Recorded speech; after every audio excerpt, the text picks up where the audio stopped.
Mahabharat was the result of economic crisis।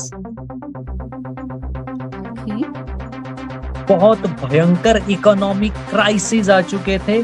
उस economic crisis से निकलने के लिए कोई रास्ता था ही नहीं। कृष्ण जी का रथ, जिस रथ को वो चला रहे थे, वो रथ जमीन से 6 इंच ऊपर होके चल रहा है।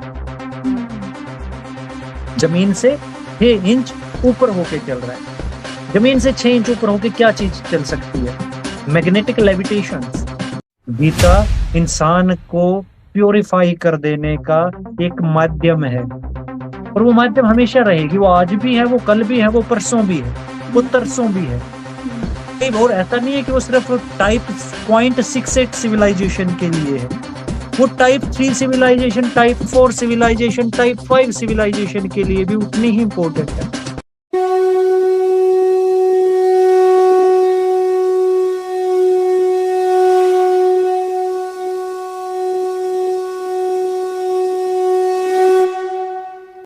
एक ऐसा समय जब भारत केवल जनजातियों का समूह नहीं था, बल्कि एक संगठित समाज और राज्य व्यवस्था की ओर भी बढ़ रहा था। लेकिन जैसे जैसे शक्ति बढ़ती गई, वैसे वैसे संघर्ष भी गहराता गया। और फिर आया एक ऐसा क्षण जिसने केवल एक वंश की ही नहीं, बल्कि पूरे भारत की दिशा ही बदल दी। मैं बात कर रही हूँ महाभारत युद्ध की। नमस्कार, मैं हूँ स्वाति और आप देख रहे हैं भारत बोध। पिछले एपिसोड में हमने जाना दशराज युद्ध के बारे में और कैसे वैदिक भारत की शुरुआत हुई थी। और आज हम उसी श्रृंखला में आगे बढ़ते हुए आपको लेके चलते हैं महाभारत के युग की तरफ। एक ऐसा युग जहां केवल युद्ध नहीं हुआ था, बल्कि धर्म, कर्तव्य और सत्य की परिभाषा भी तय हुई थी। इस गहन विषय पर चर्चा के लिए आज फिर हमारे साथ जुड़ रहे हैं आर्य देव लोहान जी। करते हैं उनका स्वागत। नमस्कार। आपका पुनः स्वागत है और अपना समय निकालने के लिए आप आभार। पिछले एपिसोड में आपने बहुत सारी बातें बताई हमें दशराज युद्ध के बारे में। इतनी अच्छी जानकारी मिली, मेरे लिए बहुत अच्छा लर्निंग एक्सपीरियंस था। और जितनी प्रशंसा हमें मिली है उससे ये हमें पता चला है कि आगे की श्रृंखला के लिए एक प्रोत्साहन भी मिलता है। तो बहुत उत्साहित हूँ मैं आज के इस विषय पर बात करने के लिए। अब महाभारत के बारे में हम सभी जानते हैं, उसके सारे किरदार, पात्र और सारी कहानियां, किस्से, बहुत सारी चीजें हम आज भी प्रासंगिक पाते हैं अपने जीवन में।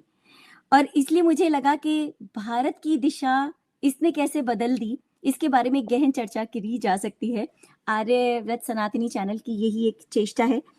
तो इसमें मुझे आपसे सबसे पहला प्रश्न ये पूछना है कि सरल शब्दों में अगर बता सकते हैं हमारे दर्शकों को कि महाभारत का युद्ध क्या केवल सिर्फ एक युद्ध था, या उससे कहीं अधिक कुछ और भी था? ऐतिहासिक और सांस्कृतिक दृष्टि से आप इसे कैसे देखते हैं? महतू।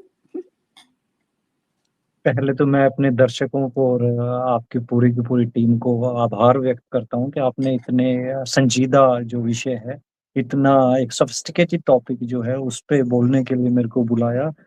और पिछला जो हमारा एपिसोड रहा था the battle of the 10 Kings, उसको बहुत मेरे पास भी काफी सारे लोगों के उसके बारे में रिव्यू आए और बहुत अच्छा वो लगा। मैंने खुद अपना ही किया हुआ जो पूरा एपिसोड है वो फिर से दोबारा सुना, और मेरा मन था कि मैं फिर से उसको दोबारा से फिर से सुनूं। अब बात बिल्कुल करते हैं। ठीक। हाँ, अब बात करते हैं भारत के बाद हुए महाभारत की। जी। इसका नाम है ना, इसका नाम बड़ा रोचक है। वो भारत महाभारत। की लड़ाई थी, हाँ। ये महाभारत थी। जबकि पूरे कुरुक्षेत्र की लड़ाई में, पूरे कौरव पांडवों की लड़ाई में भारत नाम का तो कोई पात्र था ही नहीं। बिल्कुल ठीक। कहीं पर भी भारत नाम का पात्र आपको मिलता ही नहीं है। हम्म। तो वो भरत जन्म। अब हमें है ना इस चीज को यहाँ पर लेने के लिए, ये बटरफ्लाई इफेक्ट आपने सुना होगा, और शायद दर्शकों ने भी बटरफ्लाई इफेक्ट सुना हो। नहीं सुना है तो मैं आप दर्शकों के लिए आसान बनाने के लिए बटरफ्लाई जी। इफेक्ट समझा देता हूँ। हम्म। बटरफ्लाई इफेक्ट कहता है कि कहीं पर तितली द्वारा फड़फड़ाए गए एक पंख की वजह से दूसरे कहीं पर तूफान आ सकता है। हम्म।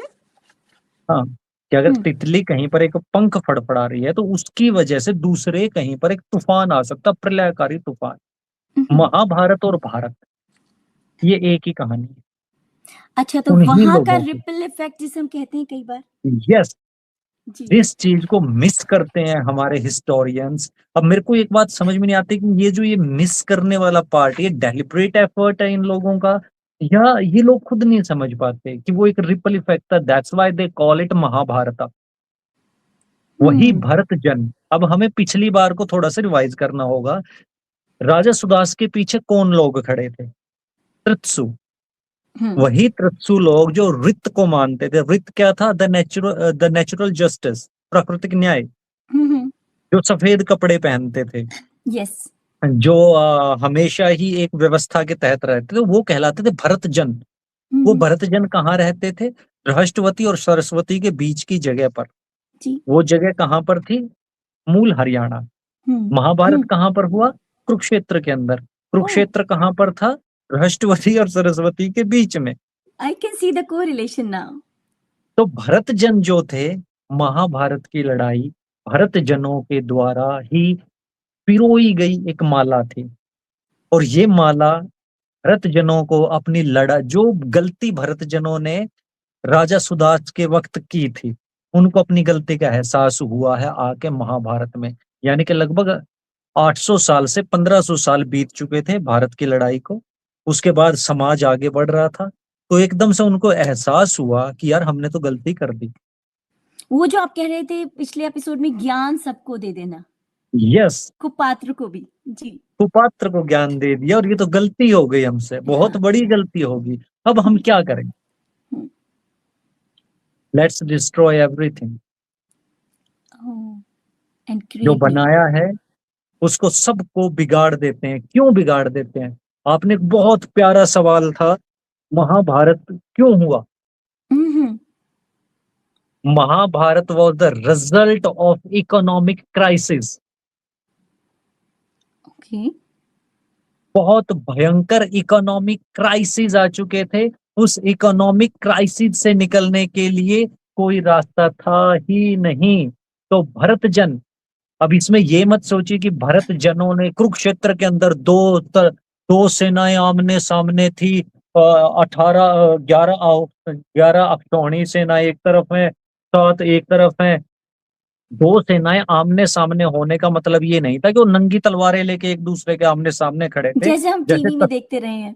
हाँ, जैसे आप टीवी में आज अगर मैं कह दूं आपसे कि ईरान और अमेरिका की फौजें एक दूसरे के आमने सामने खड़ी हैं, क्या नहीं, आप इसको झूठ मानेंगे? मतलब खड़ी खड़ी भी है पर खड़ी है सेना ना। भी नहीं। हाँ। लेकिन क्या वो एक दूसरे के सामने तलवारें निकाल के नंगी नहीं। तलवारों से ऐसे खड़ी है कि पहाड़ी के एक तरफ वो और पहाड़ी के एक तरफ हाँ। वो है? नहीं। नहीं खड़ी ना। हाँ। यही सेम चीज थी। Mahabharata was the result of an economic collision of society because of the open knowledge. Open knowledge की वजह से एक ऐसा वैक्यूम क्रिएट होता है जिस वैक्यूम में इकोनॉमी जो है वो कलेप्स हो चुकी होती है। और किसी को नहीं पता था इस इकोनॉमी का क्या करें, इस इकोनॉमी को कैसे आगे बढ़ाएं। तो भरत जनों की राजधानी उस टाइम पे कौन सी थी? मथुरा। ओके। हरियाणा की राजधानी मथुरा। अच्छा। महाभारत के सबसे प्रमुख पात्र कौन? श्री कर्ण। कृष्ण। या सबसे प्रमुख पात्र तो वही है। कहाँ से? मथुरा। वृंदावन, मथुरा, हाँ, बस वही राजधानी बैठा। से। हाँ। सारी सेनाएं बट चुकी हैं आपस में। हस्तिनापुर की तरफ अलग सेनाएं हैं, और हमारे पांडवों की तरफ अलग सेनाएं हैं। दुर्योधन की तरफ जो है वो गंधार है, शल्य है, कृतवर्मा है, जयद्रथ है, सुकर्मा है। वहीं पर पांडवों की तरफ द्रुपद है, पांचाल है, विराट है, मत्स्य देश है। कुरुक्षेत्र किसकी तरफ है? जो कुरुक्षेत्र जो उस वक्त पे दुनिया के सबसे शक्तिशाली आदमी बलराम, श्री कृष्ण के बड़े भाई, वो उस पूरे के पूरे कुरुक्षेत्र धरती का संचालन कर रहे थे। कुरुक्षेत्र धरती किसकी तरफ थी? किसी की भी तरफ नहीं थी। वो तो जो उसका ठीक से, मेरे ख्याल से जो जीत जाता सिंहासन वहां का, वो तो धरती थी ना। हस्तिनापुर का सिंहासन जो जीत जाता उसी की हो जाती। हस्तिनापुर तो एक अलग स्टेट था ना। हाँ, हाँ। तो वहाँ हस्तिनापुर पे का लड़ाई हुई तो वो जाकर? कुरु की धरती से हस्तिनापुर का तो कोई लेना देना नहीं था, वो तो एक अलग स्टेट था। जिस तो तरह से फिर वहां वहाँ पर क्यों हुई असम लड़ाई? का एक, हाँ हाँ, असम का एक स्टेट था भगदत्त। तो हाँ, भगदत्त के साथ में अनुविद थे, कंबोज थे, बाहिक थे, ठीक है, गांधार स्टेट था, अ, मद्र स्टेट था, सम्यक स्टेट था। वैसे एक स्टेट था हस्तिनापुर। हस्तिनापुर का राज कभी भी कुरुक्षेत्र के ऊपर नहीं था। कुरुक्षेत्र का राज जब आप ययाति का बेटा यदु यहाँ पर आता है और यदु की लिखी हुई किताबें हम पढ़ते हैं, तो यदु बताते हैं कि यहाँ पर तो गण परिषदें राज कर रही हैं, यहाँ पर कोई राजा है ही नहीं। अच्छा। कुरुक्षेत्र धरती पर कोई राजा नहीं है, यहाँ पे गण परिषदें राज कर रही हैं। और वो गण परिषदें जो है, अब आप ही पढ़िए कि भाई महाभारत के वक्त पर कुरुक्षेत्र की धरती क्या थी।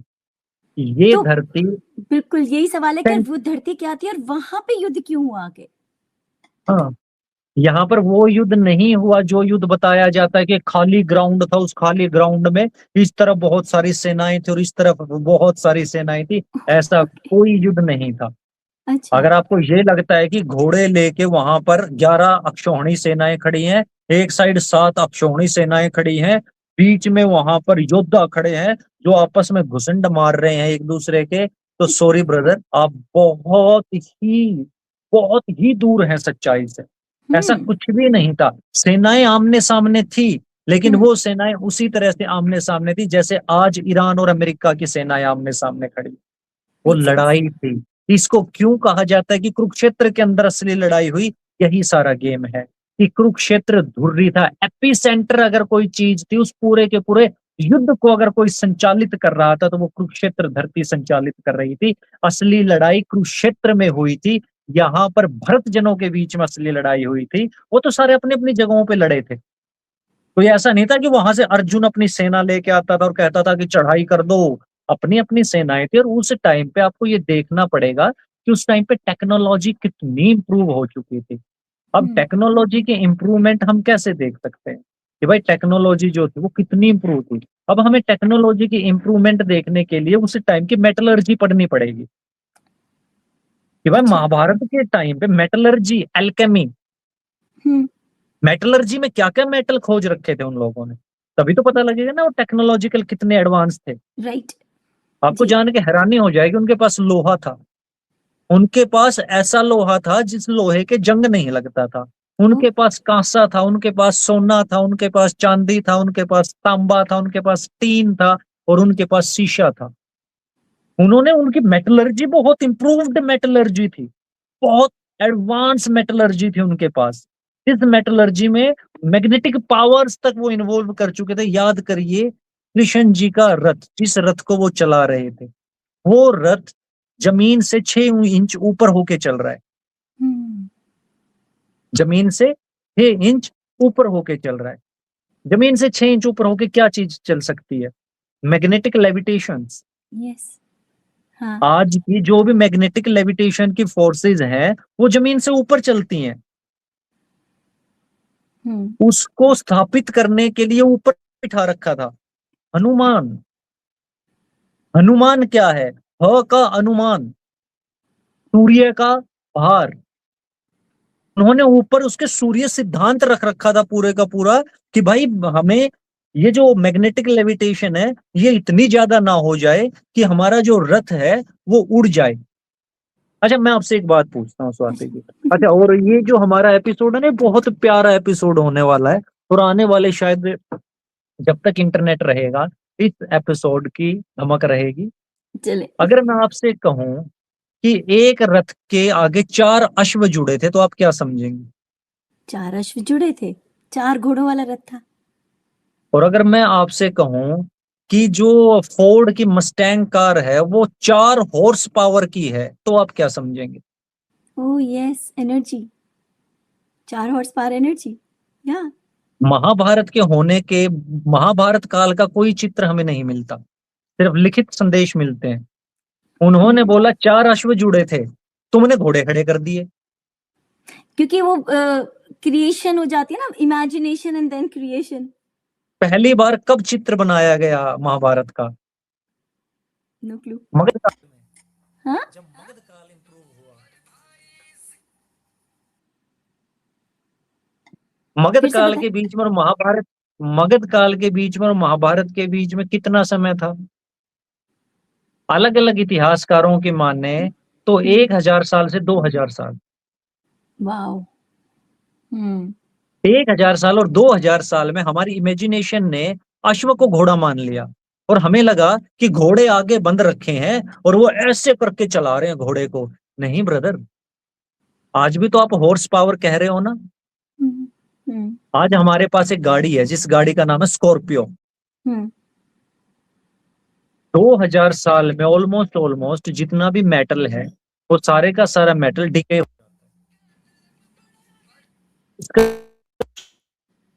था वहां पे। इवन रिपीट आपका करेंगे, जो सॉरी। प्लास्टिक है, प्लास्टिक आपका जो मेटल है 2000 साल में वो खत्म हो जाता है, लोहा भी खत्म हो जाता है, मोस्टली आपके जो मेटल्स है वो खत्म हो जाते हैं। इसी वजह से महाभारत के बहुत कम अवशेष जो हैं वो हमें मिल पाए मिलते हैं। हैं, क्योंकि भाई टाइम इतना हो गया ना। तो उस टाइम भी बहुत कम थे अवशेष जो थे। अब जब वो अवशेष नहीं मिल रहे तो हमारी अपनी इमेजिनेशन चलती है। एक गाड़ी है स्कॉर्पियो जो मैं अभी कह रहा था, अगर मैं स्कॉर्पियो को आज के 1000 साल बाद सिर्फ किताब में लिखा हुआ देखूं, स्कॉर्पियो की वजह से ही आदमी यहां से वहां जाते थे और 7 आदमी स्कॉर्पियो पर बैठ जाते थे। 1000 साल के बाद इसी स्कॉर्पियो को कैसे समझा जाएगा? ओके। आप बिच्छू के ऊपर बैठ के चलते थे। हाँ। बिल्कुल ठीक बात है, मतलब वो एक एनालॉजी हो जाती है, कई बार वो आपकी इमेजिनेशन से आप फिर वो चीजें वैसी चित्र बनाते हैं, वो रह जाता है। जब अगर अब किसी चीज में मिलता है तो फिर हम उसे ही मान लेते हैं कि ये ही रहा होगा। आपको ये चीजें ड्राइव करी गई हैं, आपको वो चीजें आपके दिमाग में डाल दी गई हैं, और जब वो चीजें आपके दिमाग में डाल दी गई तो फिर आपके दिमाग में और तो कुछ आया ही नहीं ना। आपको तो कभी ये लगा ही नहीं कि यार वो हॉर्स पावर भी तो हो सकती है ना। बिल्कुल ठीक एक बात है। रथ जो है। अच्छा, अब आपको मैं एक शानदार चीज बताता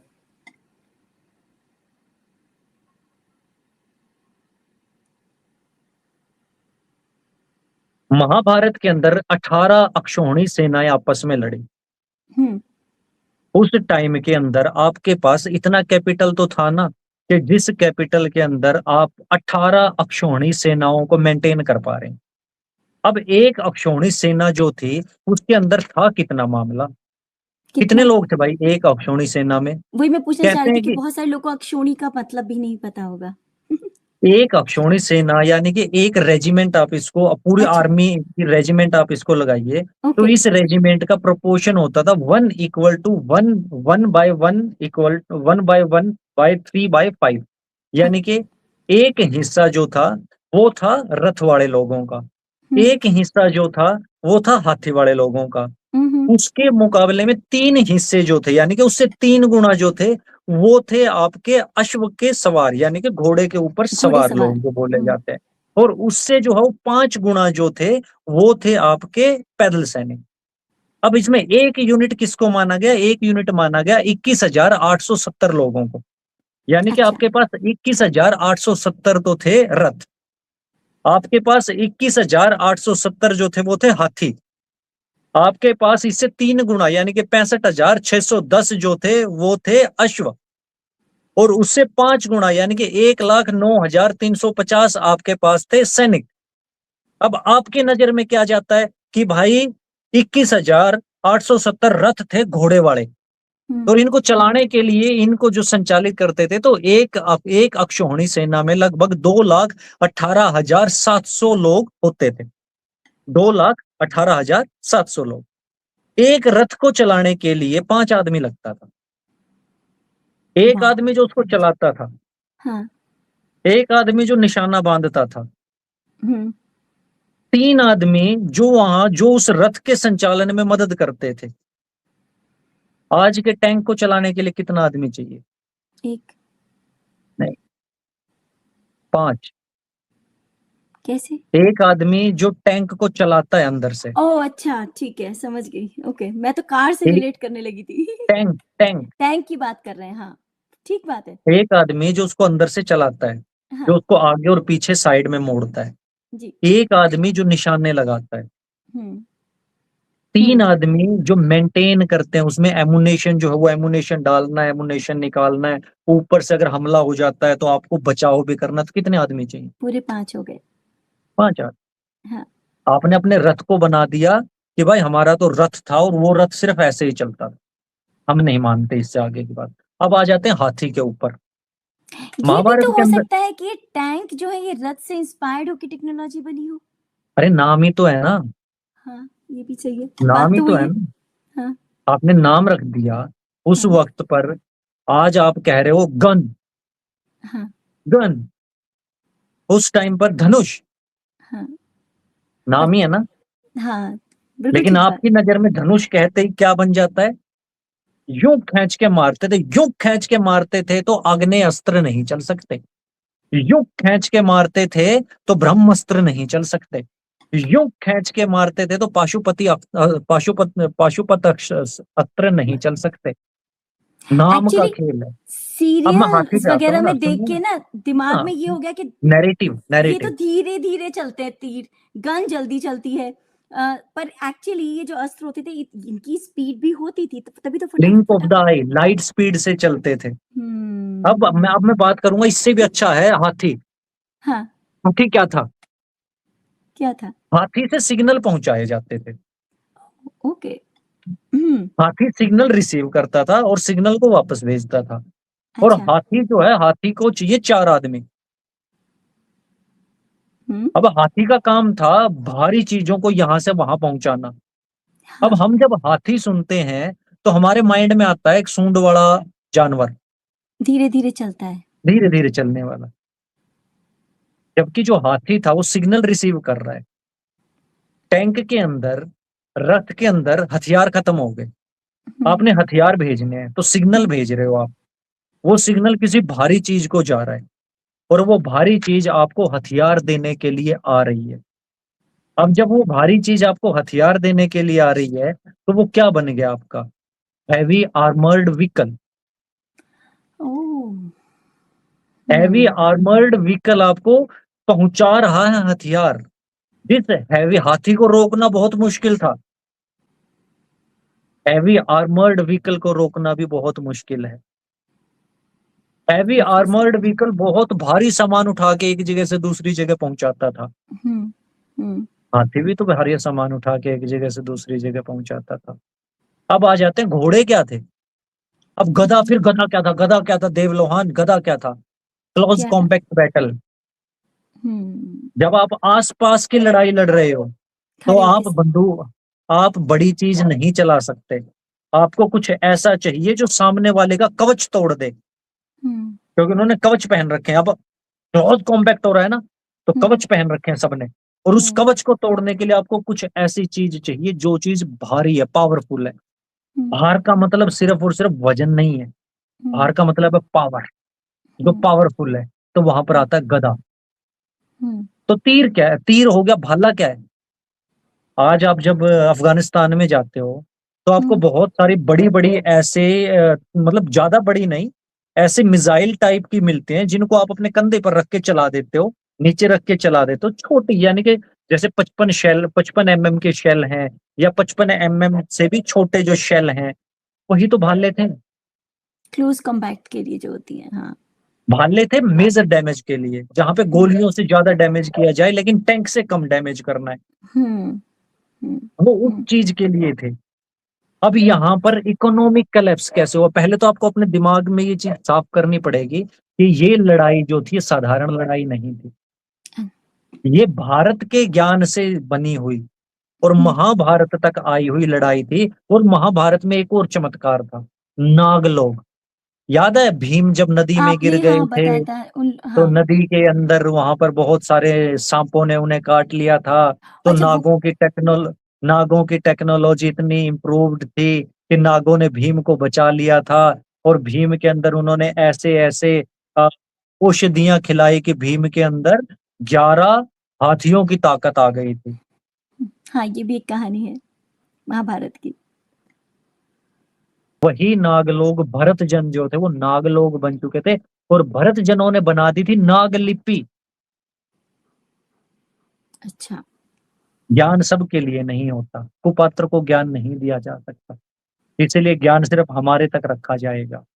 हमने बना दी है नागलिपि, जो नागलिपि सिर्फ हम पढ़ सकते हैं, सारा आज विज्ञान आज नागलिपि कोई में पढ़ होगा। सकता है उसको, कुछ नहीं, उस लिपि को? कोई है? नहीं, रात्रिगढ़ी के यहाँ पे हमारा जो इंडस वैली सिविलाइजेशन की जो लिपि मिली है, हम तो हाँ, वो ही नहीं पढ़ पा रहे हैं अब तक तो। हाँ। हुँ, नागलिपि नहीं पढ़ पाए हैं हमारी, बहुत थोड़ी मिली है, क्योंकि हुँ, उन्होंने फिर खुद को भी तो खत्म कर लिया था ना। ऐसा हाँ। नहीं था कि उन लोगों ने एक वॉर ड्रिवन इकोनॉमी को ही खत्म किया। उन लोगों ने बहुत अलग ढंग से। अच्छा, आप सवाल पूछिए, क्योंकि हो सकता है कि ये, क्योंकि आपके मन में जो शंकाएं आ रही हैं, मैं उसको दूर करना कर चाहता हूँ, ये जी, सारी जी। बातें तो तो। मैं तो अभी अभी एकदम से मैं भी सुनते-सुनते बहुत सारी चीज़ें निकल के आ रही हैं, कि नागलिपि पे जैसे आपने कहा, इसमें मेरा थोड़ी रुचि होने लगी कि कैसी क्या? फिर आपने अभी मेंशन किया उन लोगों ने ख़त्म कर लिया था, तो मेरे मेरे उस पे भी चाह रही थी मैं पूछना। पर फ़िलहाल तो हम यही पूछ रहे थे कि जो हमने महाभारत युद्ध की बात करी कि ऐतिहासिक और सांस्कृतिक महत्व, जिसमें आपने ये बताया कि टेक्नोलॉजिकल महत्व बहुत है इसका बेसिकली। वहाँ से एडवांसमेंट हमें कहीं न कहीं मिला है आज की डेट में जो हम देखते हैं। और उससे मुझे याद आता है कि आईवीएफ जो आजकल करते हैं, मुझे महाभारत का वो कोरिलेशन बहुत स्ट्रॉन्ग दिखता है वहाँ पर, हाँ, जिसमें अ, इजी टू है ना वो। जो हम जो समझ ही नहीं गांधारी पाते थे शायद। जो गांधारी थी, गांधारी ने 100 बच्चों को जन्म दे दिया था। हुँ, कैसे हुँ, दे दिया? हुँ। आईवीएफ थी ना ब्रदर। हाँ, आज भी तो दे पा रहे हो ना आप। हाँ। हमें अगर ये सोचना, जो मानव है ना, आज का जो इंसान है, आज के इंसान की सबसे भारी कमी और सबसे भारी दुर्बलता ये है कि वो खुद से बड़ा किसी को नहीं मानता। उसको लगता है कि जो विज्ञान आज हुआ है, सिर्फ वही विज्ञान श्रेष्ठ विज्ञान हुआ है। अरे मेरे भाई, आज का विज्ञान कहीं पर भी नहीं ठहरता है। अगर आज के विज्ञान की ही मैं बात करूं, तो तुम मेहरौली के लौह स्तंभ को क्या बोलोगे? तुम कैलाशा मंदिर को क्या बोलोगे? तुम बाहियान के उन बड़े बड़ी मूर्तियों को क्या बोलोगे? तुम अरब के अंदर एक जगह है जहां अरब के अंदर बहुत बड़े बड़े मंदिर मिलते हैं, जो बहुत फाइन काटे गए हैं, हुँ, जहां पर हुँ। अरब के लोगों की भी एंट्री जो है वो बंद है। उनको क्या बोलोगे? तुम इजिप्ट के पिरामिड्स को क्या बोलोगे? वहां पर अगर तुम यही चीजें, तुम माका पिच्चू को क्या बोलोगे? ये दुनिया के अंदर चीजें बनती हैं और चीजें बिगड़ती हैं। महाभारत के अंदर एक पूरी की पूरी सभ्यता का, एक पूरे के पूरे टेक्नोलॉजिकल इवेंट का अंत हो चुका था। उन्होंने अपनी पूरी टेक्नोलॉजी को खत्म कर दिया था। क्यों कर दिया था? अब ये भी बड़ा हैरानी की बात, आप मेरे से पूछिए क्यों किया। क्यों किया? क्योंकि इकोनॉमी कोलैप्स हो चुकी थी। हाँ, ये आपने इकोनॉमी क्यों बताया कि कोलैप्स हुई? ज्ञान सबको नहीं मिलना चाहिए, ये पता चला ज्ञान और सबको इकोनॉमिक मिल गया। कोलैप्स हो चुकी थी। अब हुँ, सबको मिल गया है ज्ञान। हुँ। अब तो जब लेना ज्ञान भी तो सबको पड़ेगा मिल, वापस। नहीं, अब ज्ञान तो सबको मिल गया, किया क्या उस ज्ञान का? उस ज्ञान युद्ध ने किया। बढ़ा दी पॉपुलेशन। हाँ, अब पॉपुलेशन तो भाई एम्प्लॉयमेंट मांगती है। हुँ, आज भी मांग रहे हैं ना, भारत में बहुत सारे लोग खड़ा हो गए, हुँ, हुँ, सरकार हमें नौकरी दो, उस टाइम भी मांगा। हुँ। सरकार के लिए सबसे इजी नौकरी किस चीज की है? कि भाई आजा, दे देता हूँ। फौज, आर्मी। आ यही सोच रही थी, हाँ, अमेरिका ने क्या किया है? अमेरिका के अंदर सबसे बड़ा बजट किस चीज का है? आर्मी का बजट है। आर्मी का है। हुँ, तो उन्होंने भी क्या किया कि उन्होंने 18 अक्षौणी सेनाएं उन्होंने बनाई। तो 18 अक्षौणी सेनाओं के अंदर कितने लोग थे? एक अक्षौणी सेना में लगभग 2.5 लाख लोग थे।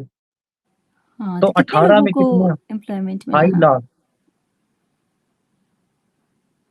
तो हुँ, कम से कम 50 लाख लोगों की सेना थी। हुँ, अब हुँ, कितना आज हमारी सेना जो है, आज भारत की सेना जो है वो 12 से 14 लाख की है आर्मी। हुँ, और उस टाइम पे 50 लाख की आर्मी होगी खड़ी। हाँ। अब दूसरे आप आर्मी को अच्छा, वर्ल्ड वॉर टू क्यों हुआ? जर्मनी के अंदर वर्ल्ड वॉर टू क्यों हुआ?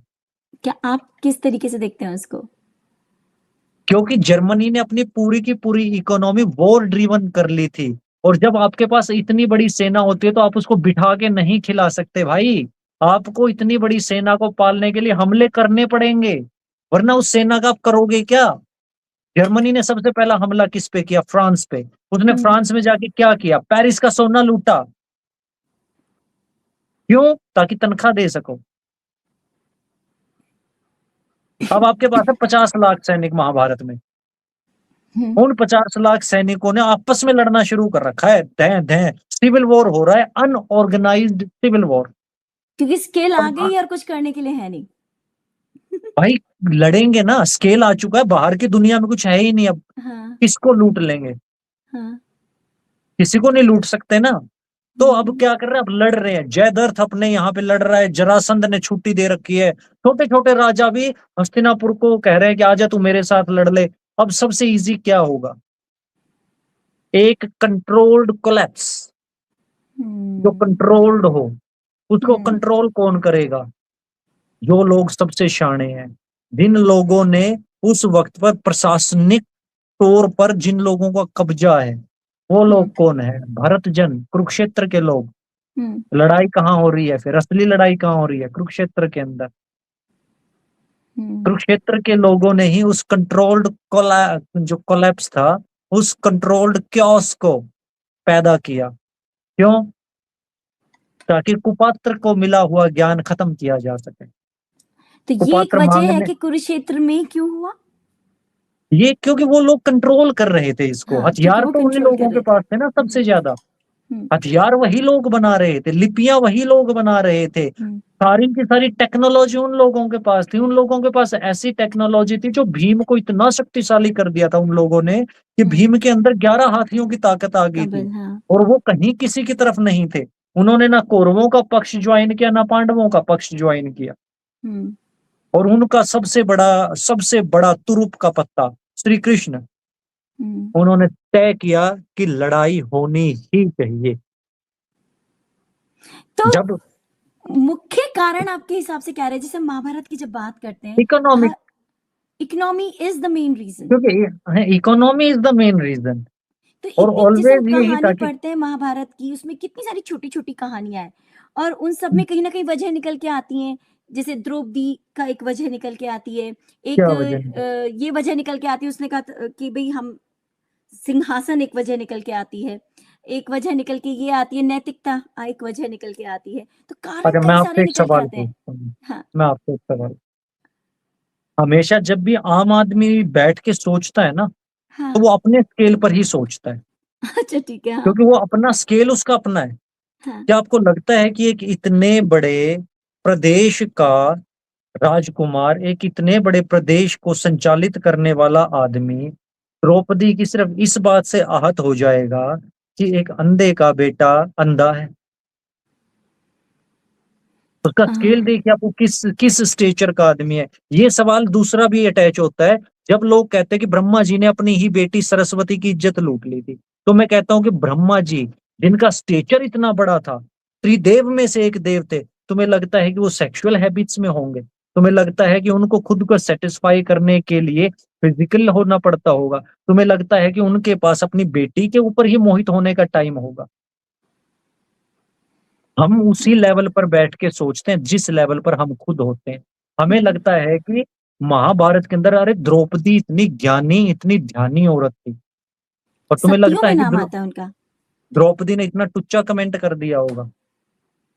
अब हुँ। अब इकोनॉमिक कोलैप्स का मैं एक और उदाहरण देता हूँ, जी। जिसको पढ़ने के लिए आपको मेरे साथ चलना होगा महाभारत के स्त्री पर्व और अश्वमेधिक पर्व के अंदर, अच्छा जो ठीक है। आखिरी के पर्व हैं।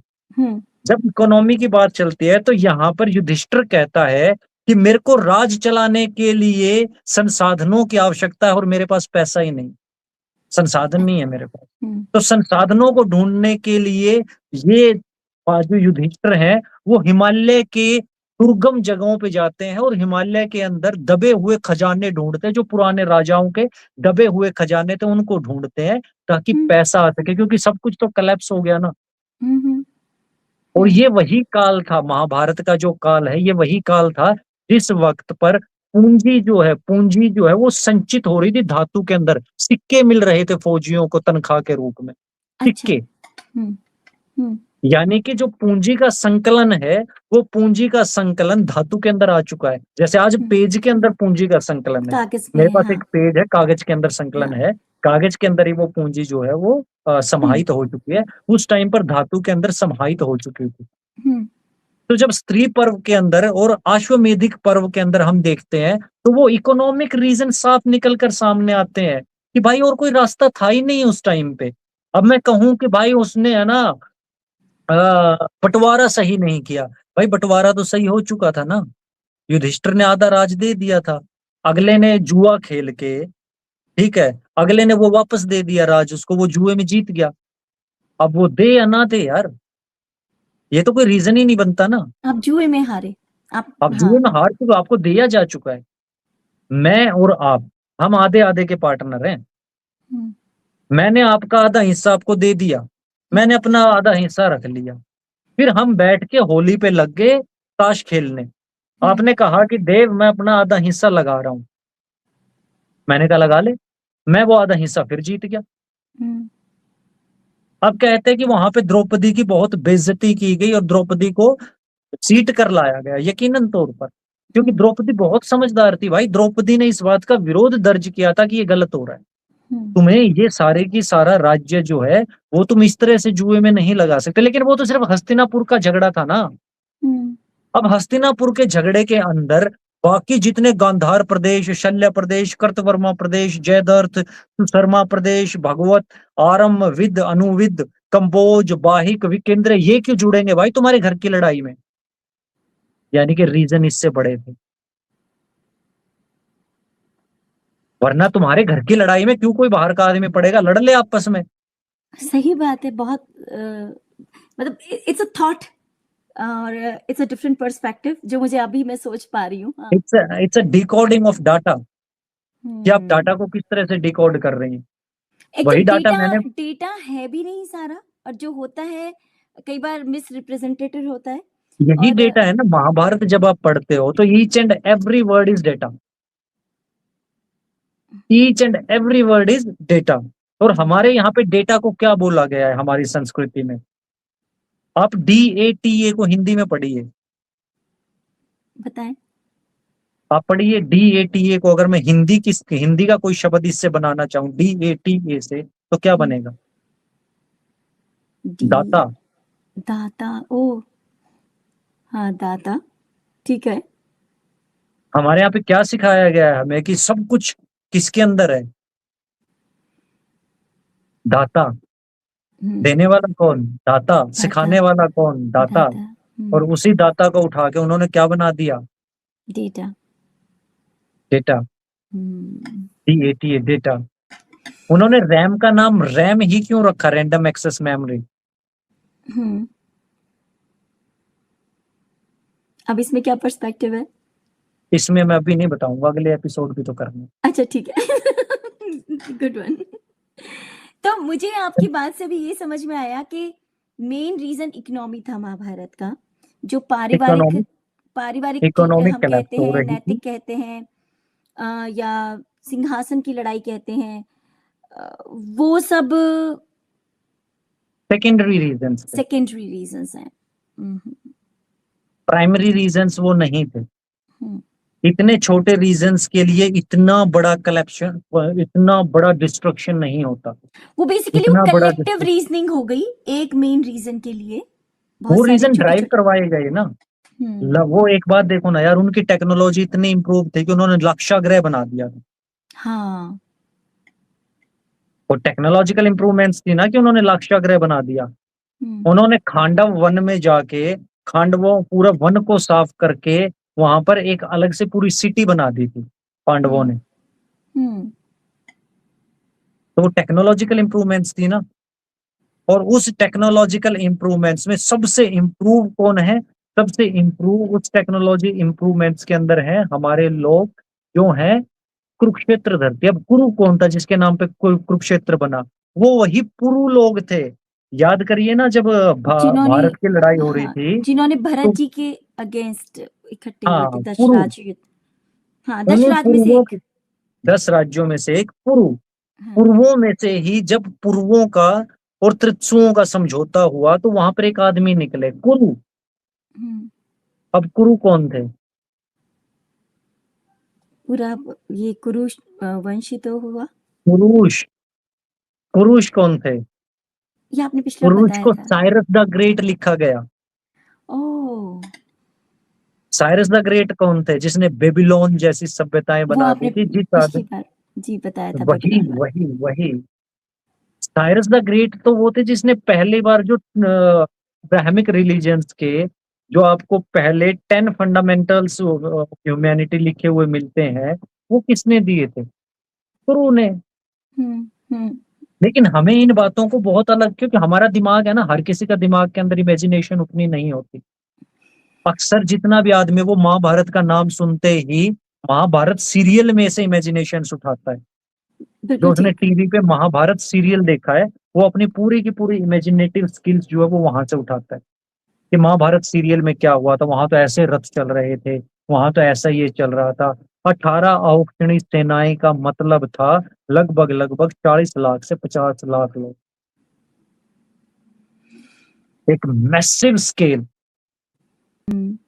ये हस्तिनापुर एक जो मेरठ के सरदनी मेरठ के पास है, वही, क्योंकि आपने भी हस्तिनापुर की एक और लोकेशन बताई मुझे। नहीं, हस्तिनापुर की लोकेशन हम अब तक नहीं खोज पाए। अभी तक नहीं कोई, तो ये वो है, ये पता नहीं हम या रियल नहीं है। लोकेशन हस्तिनापुर की नहीं खोज पाए अभी तक। तो हम चंगेज खान का मकबरा नहीं खोज पाए यार। कहाँ हस्तिनापुर की लोकेशन खोजने जा रहे हो? अभी तक तो हम तूतन खामेन की मम्मी नहीं खोज पाए, तूतन खामेन का खजाना नहीं खोज पाए हैं। अभी तक तो हम जो खजाना सिकंदर दबा के गया था वो नहीं खोज पाए हैं। और तुम चल पड़ते हो सीधे का सीधा उठ के कि भाई चलो हस्तिनापुर ढूंढते हैं। अरे पहले चंगेज खान का मकबरा तो ढूंढ लो। इससे और भी बहुत सारी ऐसी चीजें हैं जो चीजें हम नहीं खोज पाए हैं। जब हम माका पीचू जाते हैं तो माका पीचू के अंदर दीवारों के ऊपर एक क्लिप्टोग्राफी मिलती है। तो हम वो क्लिप्टोग्राफी को भी मीनिंग दे पाए हैं अभी तक तो। हम्म बिल्कुल ठीक है।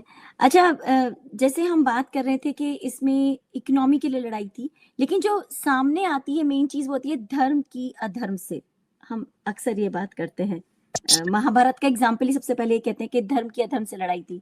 तो इसको आप कैसे जस्टिफाई करें, क्योंकि हम अभी इकोनॉमी की बात बता रहे हैं इसे। यकीनन तौर पे वो धर्म और अधर्म की लड़ाई।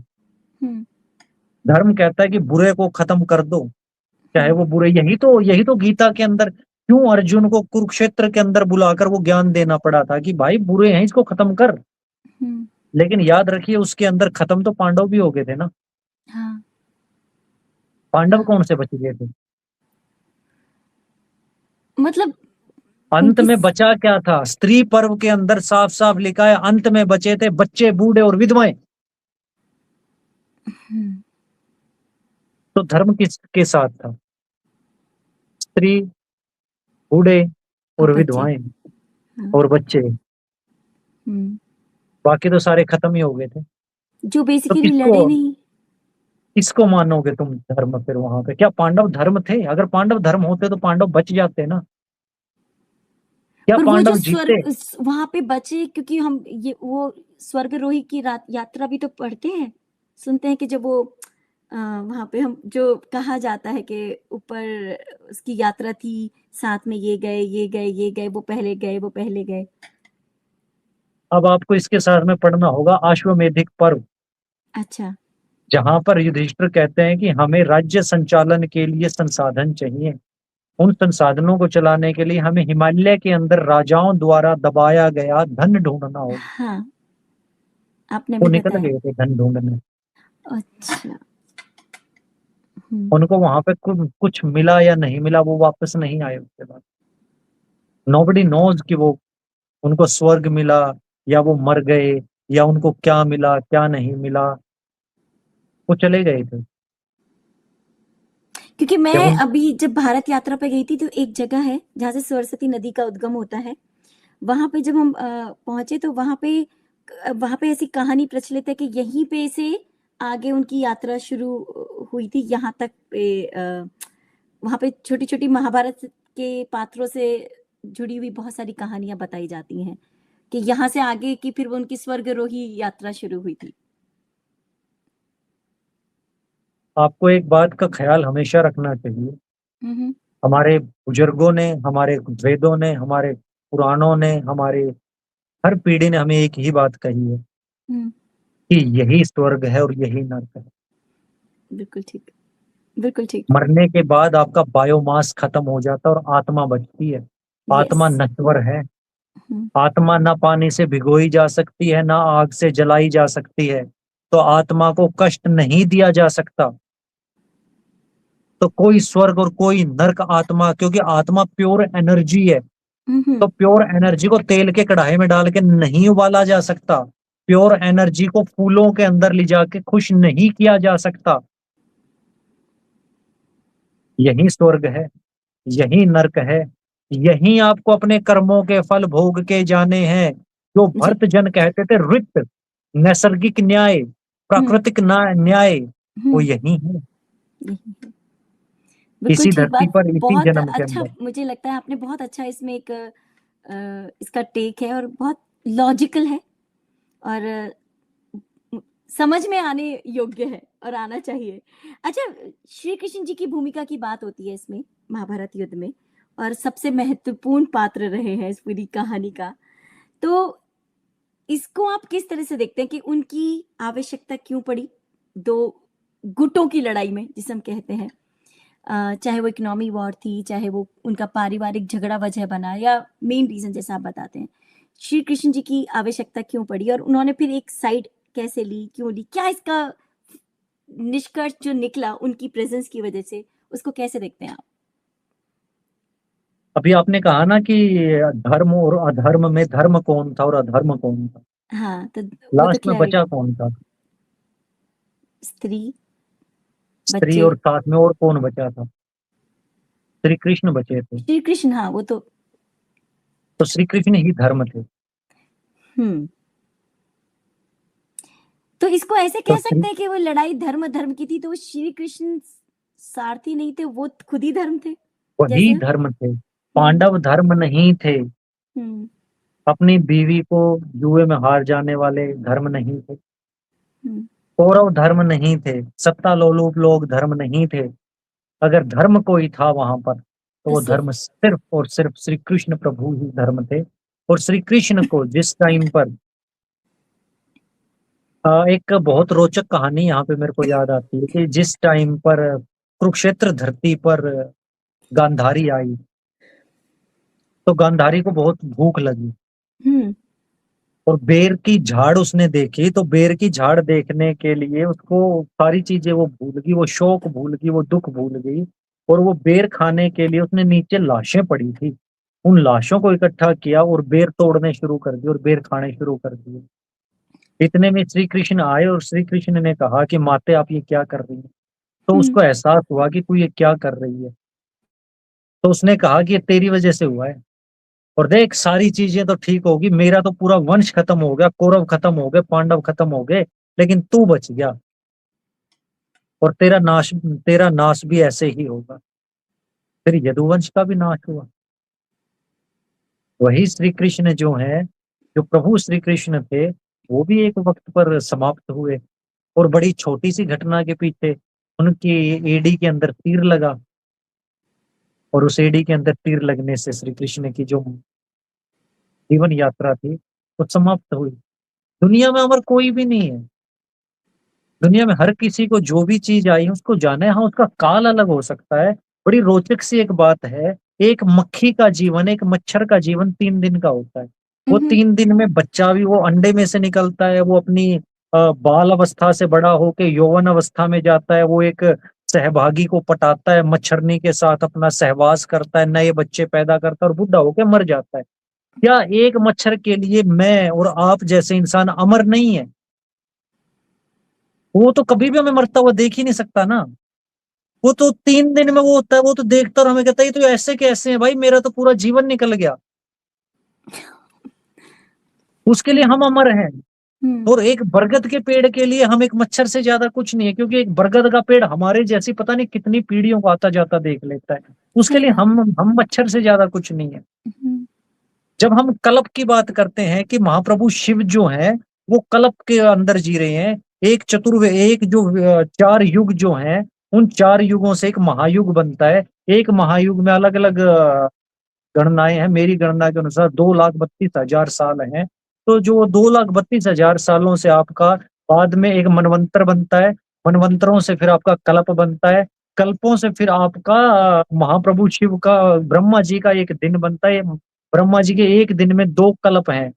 हम्म। जब ब्रह्मा जी आग झपकाते इतने में कि पता नहीं कितनी पृथ्वियों कितने। का मतलब जीवन शुरू होकर नाश हो जाता है। तो हम्म। ये समय की गणनाएं हैं, लेकिन अमर तो वो भी नहीं है, इट्स रिलेटिव उनकी भी तो बेसिकली। उम्र है ना।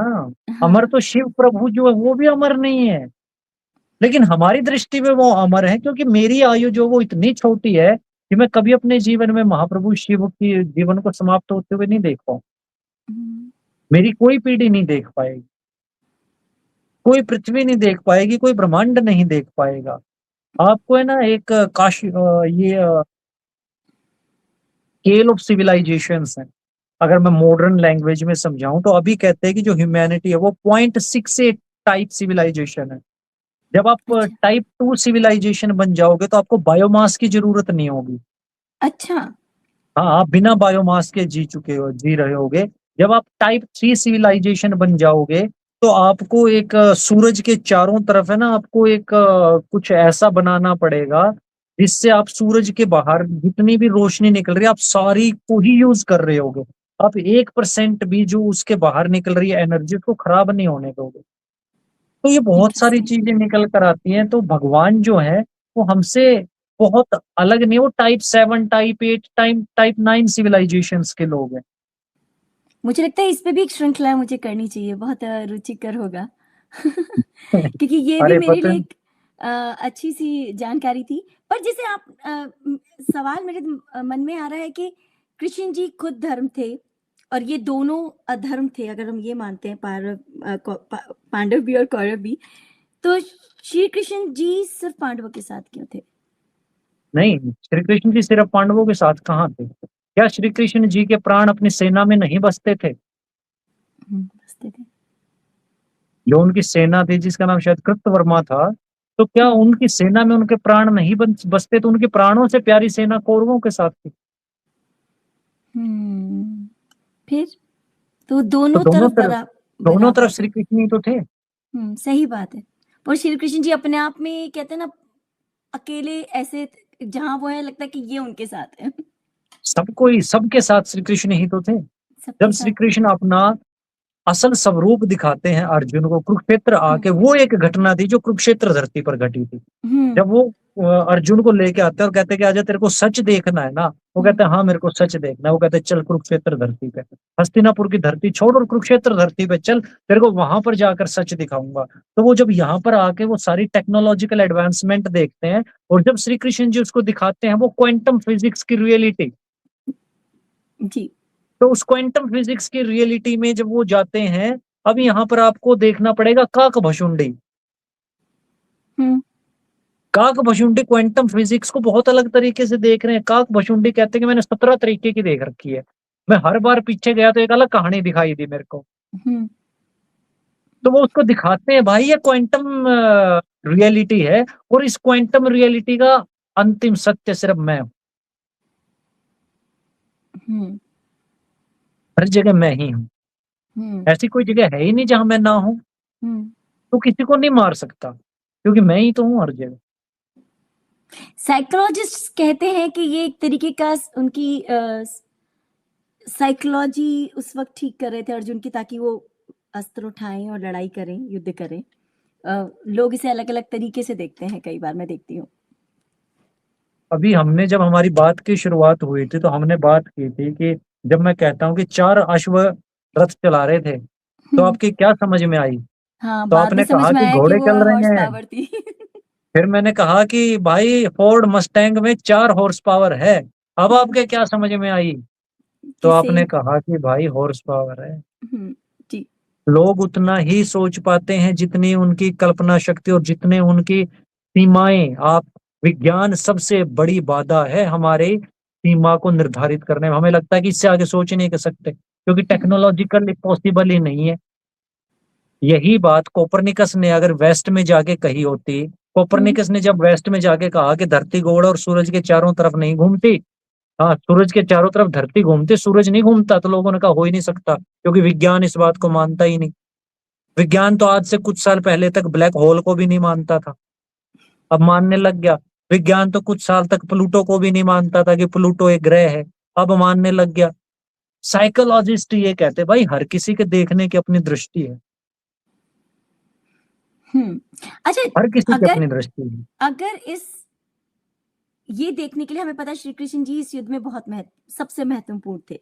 हाँ, बात वही अगर मध्य में वही। ये अगर नहीं होते श्री कृष्ण जी, तो इस युद्ध को आप कैसे देखते हैं? तो क्या ये युद्ध होता? होता ही नहीं, युद्ध ही नहीं होता। युद्ध क्यों? नहीं होता। इकोनॉमिक फाइट तो तब भी चल रही थी, क्राइसिस। फिर एक सिविल वॉर होता इस देश में, ओके। और बहुत गंदा सिविल वॉर होता। उस सिविल वॉर में जितने बच्चे थे वो भी मारे जाते, जितनी महिलाएं थी वो भी मारी जाती, उन वृद्ध थे वो भी मरते। क्या आपको नहीं लगता कि श्री कृष्ण ने उस इतने भयंकर क्योस में किसी बच्चे की जी, जान नहीं जाने दी, हाँ, किसी बुजुर्ग को दिक्कत नहीं होने दी?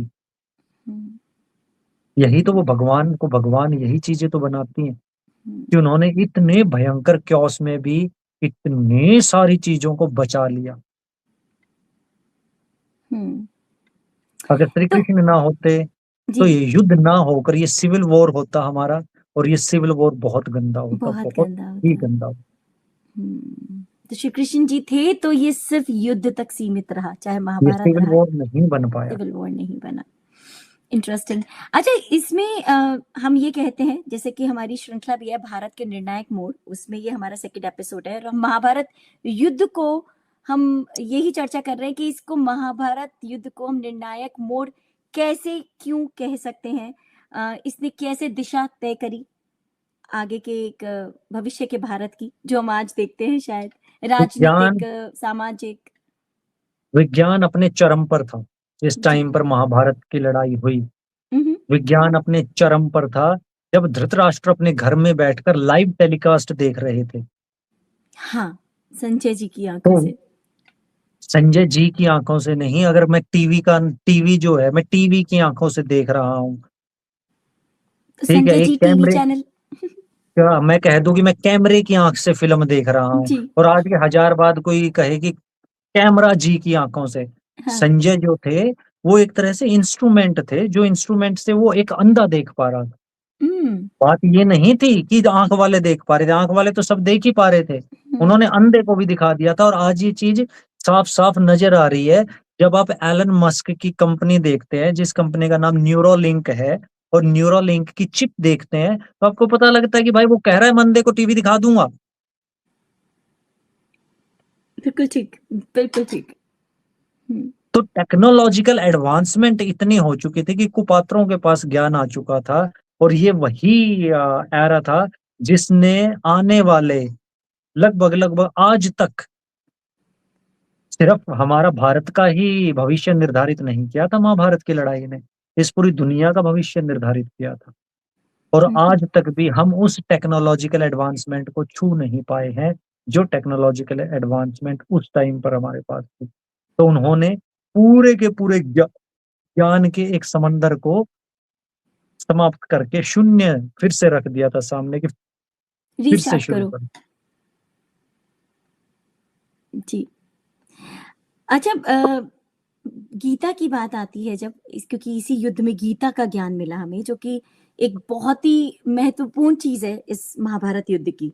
मुझे लगता है स्पिरिचुअलिटी के एंगल से देख लें या किसी भी एंगल से देख लें, वो जो गीता का ज्ञान मिला, और उसको भी अगर जो कुछ लोग आजकल बहुत लोग पढ़ते हैं, हालांकि कई बार अपने अपने सबके उसमें भी टेक्स होते हैं, तो उस भगवत गीता के ज्ञान को आप इस से कैसे जोड़ पाते हैं? और वो तब का गीता का ज्ञान जो उस वक्त दिया गया युद्ध के दौरान, युद्ध के पर्सपेक्टिव से, वो आज हम कैसे उसे अपने जीवन में आपको लगता है लागू कर सकते हैं?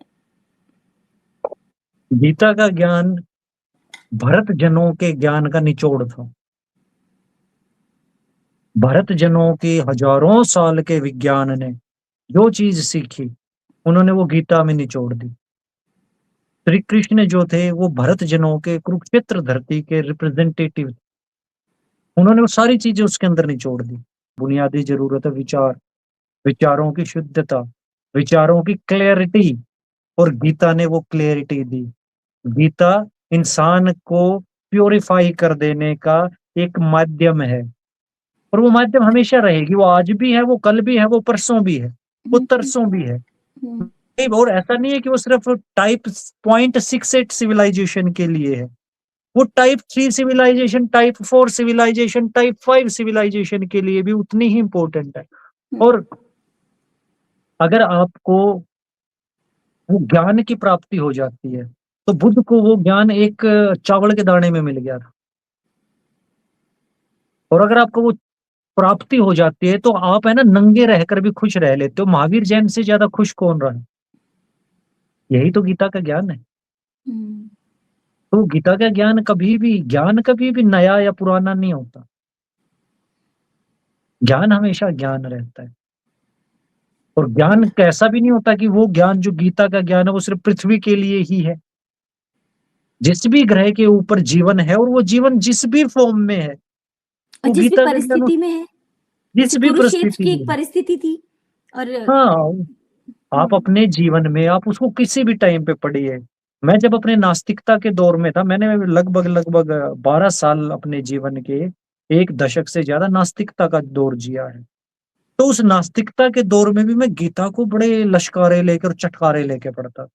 मैं कहता था यार बहुत बढ़िया लिख रखी है ये, चाहे किसी ने भी लिखी हो, इसको लिखने वाला भगवान है या नहीं है मेरे को नहीं पता, हम्म, लेकिन भाई बहुत सुंदर लिख रखी है, मजा आ गया, मजा आ गया, मजा आ गया। तो नास्तिकों के लिए भी उतनी ही इम्पोर्टेंट है, वास्तविकों के लिए भी उतनी ही इम्पोर्टेंट है, वो हम हिंदुओं के लिए भी उतनी ही महत्वपूर्ण है, वो उन मुसलमानों के लिए भी उतनी ही महत्वपूर्ण है। वो किताब यूनिवर्सल अपील, हाँ। हाँ, वो यूनिवर्स से भी आगे, अगर यूनिवर्स से आगे क्वांटम रियलिटी पर भी मैं जाऊं, कि सिर्फ एक यूनिवर्स नहीं है, there are several universe, parallel universe, several parallel universe. Hmm, तो वो हर यूनिवर्स के लिए उतनी ही, और कितनी सरल है ना वो, हाँ। कितनी सरलता से उन्होंने बातें समझा रखी हैं। उसमें एक सबसे सुंदर बात मुझे ये लगती है पढ़ते हुए कि आप किसी भी परिस्थिति में हो, किसी भी मनोस्थिति में हो, अ, हम्म, आप उसे पढ़ के अपने अनुसार उसमें से अपने लिए कुछ निकाल लेते हैं, जो आपको अच्छा निकाल लगता आप नहीं निकालते, उसके अंदर है। है। हाँ, आप उसको हाँ, किसी भी मनोस्थिति में पढ़िए, अगर आप उसको खुश होकर पढ़ रहे हैं तो वो आपको और खुश कर देगी। हाँ, अगर आप उसको गुस्से में पढ़ रहे हैं तो वो आपके गुस्से को इतना शांत, शांत कर देगी कि हाँ, आपको लगेगा कि अरे यार मैं तो बेबात की अपनी जो एनर्जी है उसको वेस्ट कर रहा हूँ। जी, अगर आप दुख में उसको पढ़ रहे हैं तो आपको पता चलेगा कुछ भी नहीं है दुख करने लायक इस धरती पे। मेरा जीवन इतना क्षणिक है, मेरा हुँ। जीवन इतना छोटा है, मैं मच्छर के समान अपना जीवन जी रहा हूँ, और इतने छोटे से जीवन में दुखी हो रहा हूँ यार मैं, किस चीज के लिए? बिल्कुल ठीक बात। अच्छा, अब आप 1 घंटा 8 मिनट हो चुके हैं हमारे, कोई तो बात नहीं, आज मैं के, क्विकली आप बहुत अच्छा बातें कर रहे हैं और मुझे मज़ा आ रहा है सुनने में। अरे फिर मुझे मैं तो ना ऐसे है ना, फिर मैं अपने शो करने आपके पास आऊंगा ना वहां पे, तो उस टाइम पे मैं पूरा एक वो लूंगा, वहां पे सब हम बैठ के आमने सामने बातें करेंगे। चलिए मैं क्विकली आपसे जल्दी-जल्दी पूछती हूँ आगे। हाँ। तो मुझे एक ये पूछना था कि ये तो आपने बताया कि जीवन में हमारा हर पल कुरुक्षेत्र की अपनी जीवन में अपनी ही लड़ाई है। उसमें भी हम गीता लड़ाई नहीं है कुरुक्षेत्र में, कोई लड़ाई नहीं है, ना आप वो संघर्ष है, वो आनंद है। वो आनंद, अच्छा। श्री भगवान श्री कृष्ण ने कभी भी जीवन को लड़ाई नहीं कहा है। हम लड़ाई का मतलब तो होता है कि आपको संघर्ष करना पड़ेगा। नहीं हुँ, भाई, कोई संघर्ष नहीं है। ये तो उन्मुक्त फूल की तरह खिलने वाली चीज है कि आपका जीवन खिलेगा, और उस खिलने को आप लड़ाई मान रहे हो यार। ये तो बहुत ज्यादा ही एक विचित्र और बहुत ज्यादा दकियानूसी बात है ना, कि आप सृजन को लड़ाई मान रहे हो। सृजन लड़ाई नहीं है, सृजन एक बेहद ही सुखद प्रक्रिया है। तो लड़ाई नहीं है, ये सुखद प्रक्रिया है। बहुत सुंदर पर्सपेक्टिव है, मुझे लगता है बहुत पॉज़िटिव भी है। अच्छा, क्विकली रैपिड फायर राउंड आपके साथ करूँगी। एक शब्द में आप बता सकें तो प्लीज़ बताएँ। महाभारत, वैसे बहुत सारी बातें करी हैं पर एक शब्द। अनुशासन। अनुशासन, वैसे हमने इसके बारे में कम बात करी है। महाभारत से हम अनुशासन, अनुशासन। कुपात्र को ज्ञान मिल गया था ना, तो अनुशासन में नहीं हाँ, रहता कुपात्र फिर। बिल्कुल ठीक। अच्छा, क्या जीता शक्ति या धर्म? आंसर क्लियर है वैसे धर्म तो। की शक्ति। धर्म की शक्ति, इंटरेस्टिंग। हमेशा धर्म के पास ही शक्ति रहती है। और 2 पात्र बहुत आपस में पिचिन किए जाते हैं जब लोग बात करते हैं, अर्जुन और कर्ण। आप कर्ण और अर्जुन। हाँ, कर्ण और अर्जुन। तो कौन ज़्यादा आपका प्रिय पात्र है इसमें है या आपको लगता है प्रेरणादायक है? नन? मेरे को कभी भी है ना, मेरे को इन दोनों में से कोई भी कभी भी पसंद नहीं आया। एक तो मेरे को करण के ऊपर, जब मैं थिएटर करता था, तो हम्म। करण के ऊपर हमारा एक बड़ा अच्छा नाटक होता था, गिरीश कर्नाड का। तो उसमें करण को बड़ा बेचारा सा बनाकर बताया गया है। दोस्त सिर्फ वो है जो अपने दूसरे दोस्त को कड़वी सलाह दे दे, इस बात के लिए उसके साथ ना लग जाए कि तेरा नाश करवा दूंगा लेकिन रहूंगा तेरे साथ ही, तू उल्टा बोलेगा तो भी तेरे साथ हूँ। वो दोस्त नहीं है आपका। दोस्त सिर्फ वो है जो अपने दोस्त को कहे कि देख रुक मेरे दोस्त, ये अगर तो मैं तेरा सच्चा दोस्त हूं तो तेरे को गलत रास्ते पर जाने के लिए सबसे पहले मैं रोकूंगा। मैं रोकूंगा।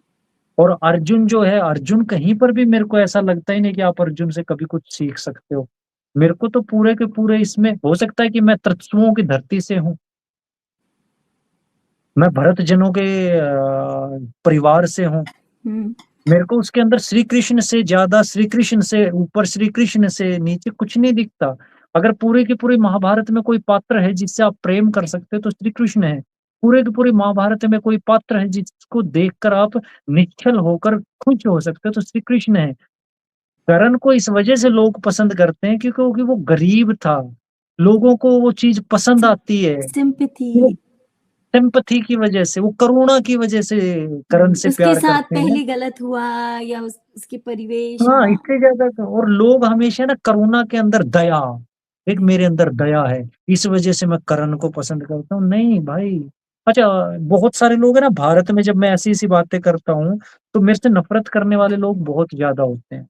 अच्छा। क्योंकि मैं एक नए पर्सपेक्टिव से लोगों को चीजें देखने के लिए कहता हूँ कि हाँ। नहीं, तुम जिन पर्सपेक्टिव से देख रहे हो वो पूर्ण पर्सपेक्टिव नहीं, और वो अंतिम भी नहीं हो सकता। जी। क्यों ना एक बार जैसे मैं कह रहा हूँ तुम वैसे सोच कर तो देखो। वैसे ये आर्यव्रत सनातनी चैनल के माध्यम से आपको बहुत सारे लोग प्यार करने वाले मिलने वाले हैं, ये तय है।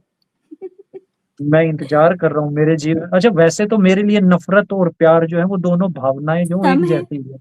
नहीं, वो दोनों एक ही जैसी हैं। मेरे से कोई हाँ। नफरत करता है तो मेरे को बड़ा बड़ा प्यार आता है उनके ऊपर कि देख मैं इनके दिमाग में बैठा हूँ, ये पूरा दिन मेरे बारे में सोचते हैं, तो मेरे से प्रिय इनको कौन होगा।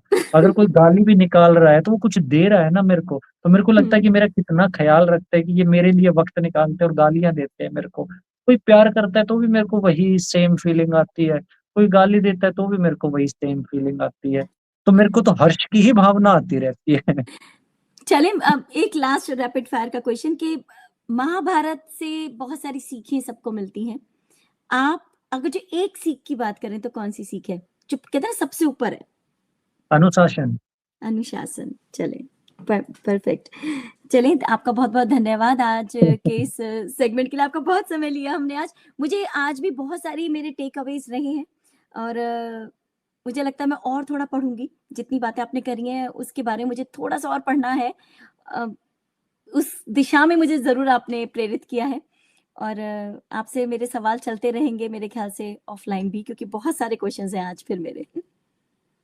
मैं और जितने भी आपसे और जितने भी मेरे तमाम दर्शक और सनातन आर्यवर्त के जितने भी साथी हमारे दर्शक देख रहे हैं, तो अगर आपके मन में भी कोई सवाल आता है तो आप पूछिए।